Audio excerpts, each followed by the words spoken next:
नमस्कार। Bharat express digital में आपका स्वागत है। आप सुन रहे हैं मेरी बात, जिसे लिखा है भारत एक्सप्रेस समूह के चेयरमैन और मैनेजिंग डायरेक्टर उपेंद्र राय ने। दांव पर विश्व गुरु की साख। हर नया साल नई उम्मीदों की आभा में अपनी शुरुआत करता है।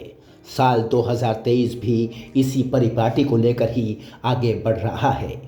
वैश्विक मंच पर भारत की प्रतिष्ठा और महत्व को धीरे धीरे लेकिन निश्चित रूप से नए मायने मिल रहे हैं। जहां एक तरफ आबादी को ध्यान में रखते हुए इस साल हमारे देश के चीन से आगे निकल जाने की उम्मीद है, वहीं रणनीतिक दबदबे के कारण जलवायु परिवर्तन, हरित ऊर्जा, प्रौद्योगिकी, स्वास्थ्य, वैश्विक अर्थव्यवस्था जैसे दुनिया को प्रभावित करने वाले मुद्दों पर भी हमारी राय को अब पर्याप्त तवज्जो मिल रही है। इस साल G20 समूह की अध्यक्षता से भी भारत के बढ़ते कद को नया आयाम मिलने जा रहा है। नए साल में हम जैसे जैसे आगे बढ़ेंगे, G20 की अध्यक्षता दुनिया के सबसे बड़े लोकतंत्र के रूप में हमें अपनी महिमा और विविधता को प्रदर्शित करने का अवसर प्रदान करेगा। सबसे अमीर देशों के साथ साथ उभरती अर्थव्यवस्थाएं वाले समूह के अध्यक्ष के रूप में दुनिया इस साल हमारी आर्थिक प्रगति से लेकर विज्ञान और प्रौद्योगिकी, अंतरिक्ष, नवाचार और स्टार्टअप तक के क्षेत्रों में उत्कृष्टता की नई ऊंचाइयों की साक्षी बनेगी। लेकिन इससे भी महत्वपूर्ण प्रगति वो होगी जो हम विश्वगुरु की अपनी पहचान को पुष्ट करने की दिशा में करेंगे। G20 की अध्यक्षता को विश्व कल्याण की नई जिम्मेदारी के रूप में स्वीकार करके प्रधानमंत्री नरेंद्र मोदी ने इस पहचान को वसुधैव कुटुंबकम के भाव के साथ अंगीकार किया है। इस विषय में प्रधानमंत्री ने भारत की अध्यक्षता के वर्ष को ऐसा बनाने की प्रतिबद्धता भी प्रकट की है जो हमारी एक पृथ्वी को ठीक करने, हमारे एक परिवार के भीतर सद्भाव पैदा करने और हमारे एक भविष्य को आशा देने पर ध्यान केंद्रित करेगा। भारत ने G20 शिखर सम्मेलन में स्पष्ट रूप से अपनी दृष्टि व्यक्त की है कि शांति और सुरक्षा के बिना हमारी अगली पीढ़ियां आर्थिक विकास और तकनीकी नवाचार से लाभान्वित नहीं हो पाएंगी। जोर इस बात पर है कि दुनिया एक है और एक सामंजस्यपूर्ण ग्रह बनाने के लिए सभी देशों को मिलकर काम करने की आवश्यकता है। चूँकि वैश्विक चुनौतियों के बावजूद भारत आत्मनिर्भरता के अमृतकाल की सफल लक्ष्य साधना कर रहा है, इसलिए वैश्विक एकता स्थापित करने के प्रधानमंत्री के वायदे ने केवल G20 के सदस्य देशों को ही नहीं बल्कि संयुक्त राष्ट्र, दुनिया भर के थिंक टैंक एवं राजनयिकों और अंतर्राष्ट्रीय संगठनों को वर्तमान की मुश्किलों से पार लगाने का नया विश्वास प्रदान किया है।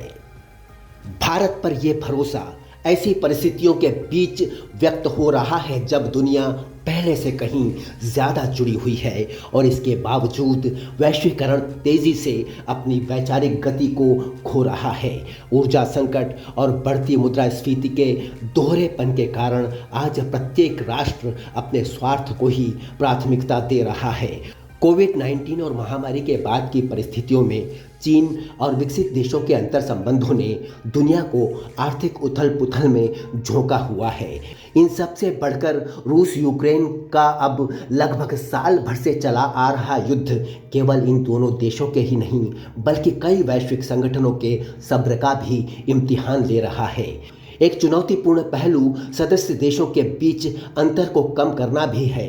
महामारी के पश्चात आर्थिक नियमों को स्थापित करने में बड़ी शक्तियों और विकसित देशों ने जिस तरह अपने प्रभुत्व का इस्तेमाल किया है, उसने छोटे और अपेक्षाकृत कमज़ोर देशों के सामने संप्रभुता का खतरा खड़ा कर दिया है। नतीजा ये है कि दुनिया उस मुहाने की ओर बढ़ रही है जिसमें वैश्विक शासन और व्यवस्था में विश्वास लगातार कम हो रहा है। इसलिए नए साल में नई भूमिका में भारत कई ऐसे देशों के लिए एक बड़ी उम्मीद बना है जो G20 के प्रत्यक्ष सदस्य नहीं है। इस हफ्ते हुई voice of global south summit से इसका प्रमाण भी प्रत्यक्ष मिल गया है। बेशक इस पहल का G20 से कोई प्रत्यक्ष जुड़ाव नहीं है, लेकिन इस समिट में भाग लेने आए करीब 120 गैर G20 सदस्यों के दृष्टिकोण को G20 के विमर्श में साझा करने के एक अवसर के तौर पर भारत की कोशिश के रूप में ज़रूर देखा जा सकता है। दरअसल यह पहल प्रधानमंत्री नरेंद्र मोदी के सबका साथ, सबका विकास, सबका विश्वास और सबका प्रयास और भारत के वसुधैव कुटुंबकम के दर्शन से प्रेरित नजर आती है।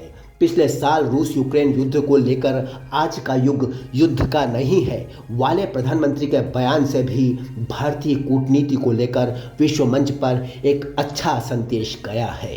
राष्ट्रीय गौरव को व्यापक विस्तार देने का ये भाव हाल ही में हुए प्रवासी भारतीय दिवस सम्मेलन में भी दिखा था, जहां प्रधानमंत्री ने दुनिया भर से पधारे प्रवासी भारतीयों के बीच G20 की अध्यक्षता को दुनिया को भारत की उपलब्धियों के बारे में परिचित करवाने का अवसर बताया।